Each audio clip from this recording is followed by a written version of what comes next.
এবার আজকে ভূত চতুর্দশী 3 নম্বর ঘটনা।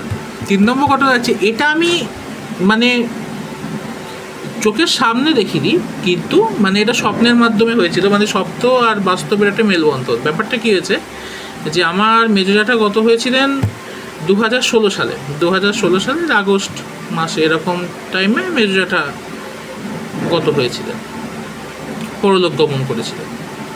আমি মৃত্যু বলি না, আমি বলি পরলোক গমন করা। উনি পরলোক গমন করেছিলেন, খুব বড় মাপের মানুষ ছিলেন।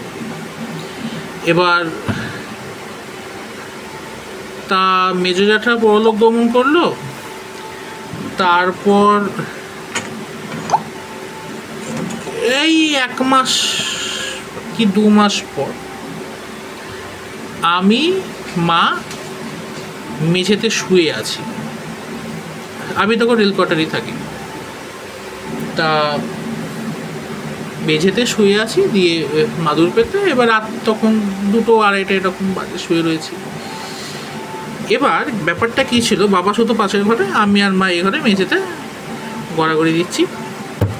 দিয়ে একটু শীতকাল পড়েছে সবে, এরকম আমাদের যে ঘরের সবজি কাটার ঝুড়িটা থাকতো দেওয়ালের দিকে। এই যদি ঘর হয়, ঘরের মধ্যে ঢুকে বাঁদিকের দেওয়ালে কাছে সবজি কাটার ঝুড়িটা থাকতো। তার মধ্যে বটি সবজি সব রাখা থাকতো, আলু টালু। আর আমি আর মা শুয়েছি এদিকে।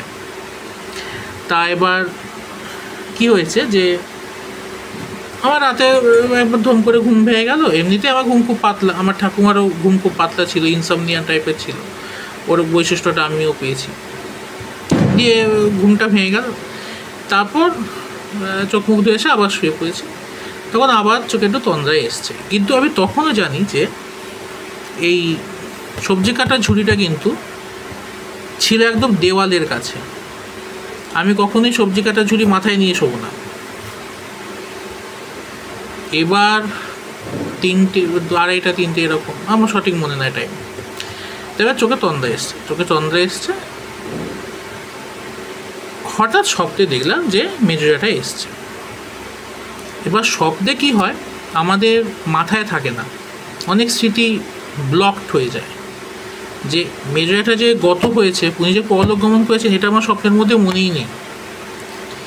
এবং একই স্বপ্ন আমার মাও দেখেছে।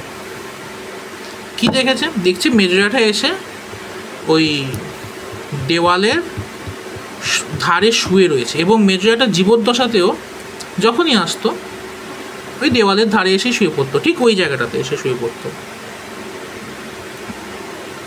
তা এবার তাই বলছি যে, তখন আমি জেঠু এসছে, আমি জেঠুর সাথে কী কথা বলেছি আমার মনে পড়ছে। তবে আমার মা যে স্বপ্নটা দেখেছে, মা বলছে যে, কী গো আপনি এখানে এসছেন?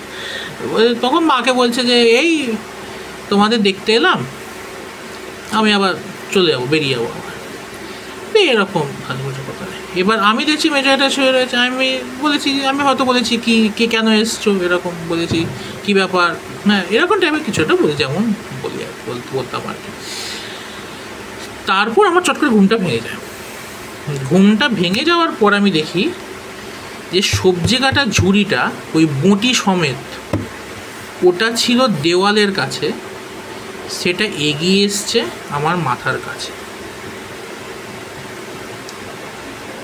আর দেওয়ালের জায়গাটা পুরো ফাঁকা, মানে অ্যাজ ইফ যেন কেউ একজন এসে ওখানে শুয়েছিল, ওটা এগিয়ে দিয়ে গেছে পায়ের কাছে, মানে আমার মাথার কাছে এগিয়ে দিয়ে গেছে। এরকম একটা ঘটনা আমি একটা দেখেছিলাম, মেজো জ্যাঠাকে স্বপ্নের মধ্যে এটা দেখছিলাম।